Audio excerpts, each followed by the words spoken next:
The satellites that I help launch are supportive of our military's involvement across the country and across the world. We're supporting the everyday soldier who is overseas.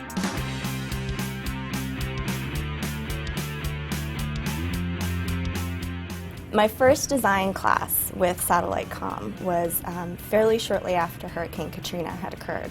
And our design project was focused on what could have been a communications system overall that could have helped the efforts post-Katrina to rescue people and to get the resources down there that were needed. It resonated with me. It was something that, I felt like I can really make a difference by going into engineering and doing this kind of work. Security has posed challenges in our civilization from the beginning. Infrastructure is critical for the function of any society. Unfortunately, a lot of our infrastructure is aged.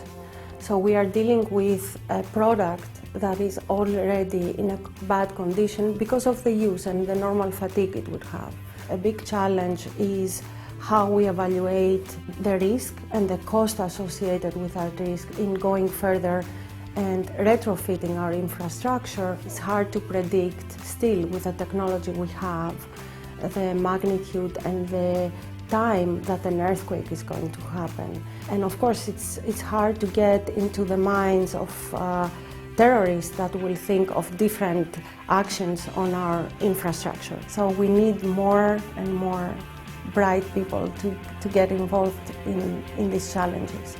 Securing cyberspace is a big challenge. It's very clear that the internet is a wide-ranging communication system. It's used by over 2 billion people.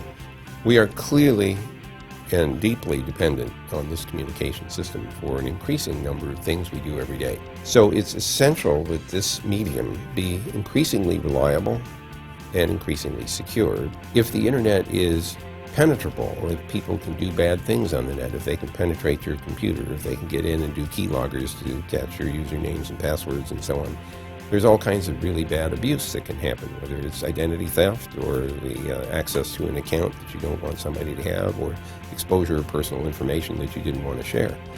And to make it worse, it's international in scope. So the jurisdiction of any one law enforcement agency is limited, and the attacks and the victims can be on either side of national borders. So this is a big problem. It's not just technology. It's about people's behaviors. It's about international agreements and treaties.